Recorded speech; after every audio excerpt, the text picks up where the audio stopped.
Okay, so there you've heard all the key players making various predictions, all of them hoping in a way that they get a simple majority this time. But what is the ground reality? Because as we've traveled, we are seeing battles taking place seat by seat across North Karnataka. Just to give you some perspective, in North Karnataka last time, there are 5 districts here, and in those 5 districts, the BJP won all of them, riding primarily the back of the Lingayat vote, which in several constituencies is more than 20%. And also crucially, and sometimes forgotten, a strong Dalit vote that went to the BJP in 2018.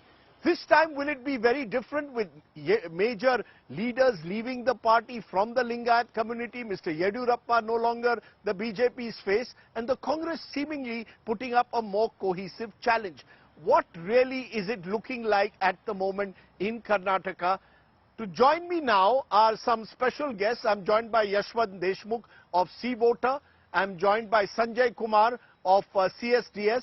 Joined by Aishwarya Mahadev of the Congress and Anand Gurumurthy of the BJP. Let me get the psephologists first in. You first, Yashwant Deshmukh, because you've been the one who has stuck your neck out, already predicted in an opinion poll Congress to get a majority. Has anything happened in the last few days or weeks for you to change your opinion that you still believe the Congress is the front runner, Yashwant?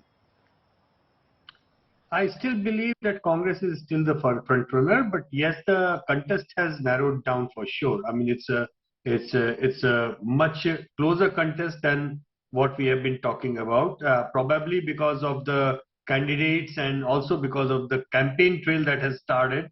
But make no mistake, when I say it is closer, it doesn't mean that it's a touch and go, Rajdeep.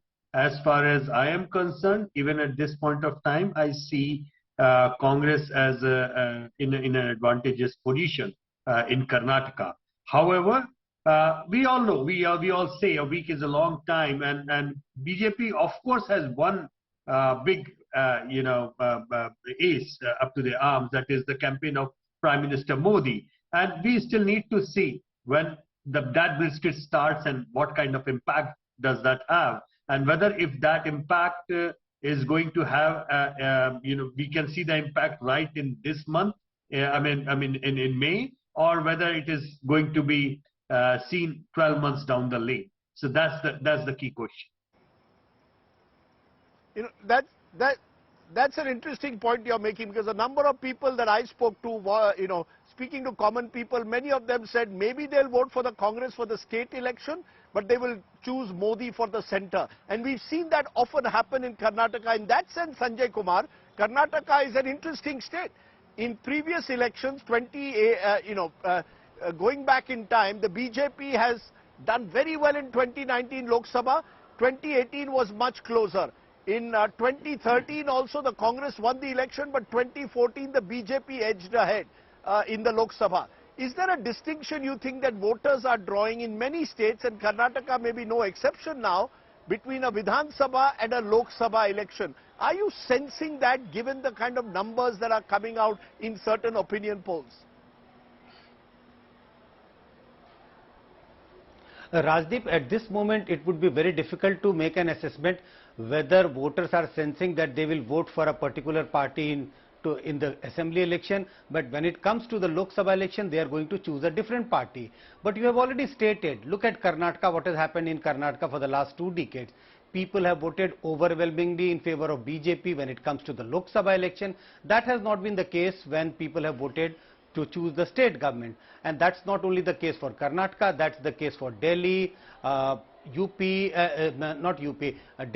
and in 2018 assembly election, we saw that happening in, say, Rajasthan, Madhya Pradesh, Chhattisgarh. So there are large number of states where we see this distinction.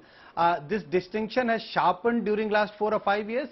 This distinction was less, or I would say it was blurred soon after the state assembly election, which went to polls soon after 2014, because between 2014 and 17 there was an euphoria in favor of Narendra Modi, and even when people were voting to choose the state government, in large number of states they tended to vote for BJP. But I think last 3 or 4 years it has made a huge difference, and people are choosing very, very carefully when they have to vote for a state government and when they vote to choose the central government.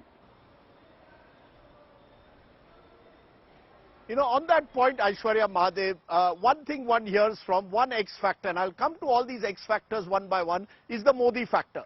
Narendra Modi post 29th is expected to virtually park the bus here in Karnataka, expected to address 20 rallies. Now it's very interesting, the Congress, and I spoke to Mr. Siddaramaiah, you might have heard that, said this election is not a national election, it's not about Mr. Modi versus Rahul Gandhi. Is the Congress trying to desperately keep this election a local election, even as the BJP seems to be putting all its eggs in Mr. Modi's basket? How worried are you about the Modi blitzkrieg that could be launched in about 10 days' time here in Karnataka? Good evening, Rajdeep. I don't think it's a blitz as much as it seems to be bordering on a kamikaze attack at this point.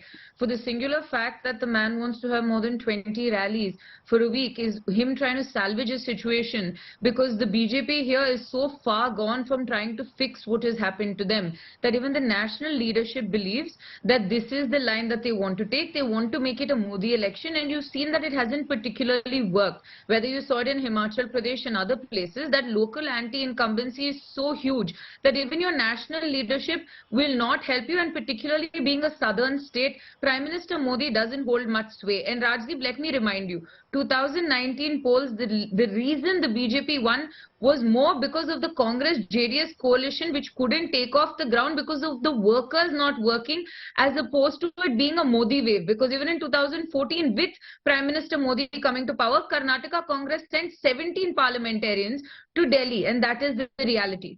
Today, in the state, the issues of the people are overwhelmingly local. It is not national narratives. The Congress has heard them, has catered to them, and that is the plank that we're running on. We don't think Prime Minister Modi or any of the BJP, and if you notice, their tone has completely changed. Nothing is local, nothing is state-centric. Everything, Rajdeep, seems to be Prime Minister Modi, double engine, Prime Minister Modi, double engine, and that is because this is their panic button. I do not believe that even Prime Minister Modi can salvage the situation for them right now, though, Rajdeep.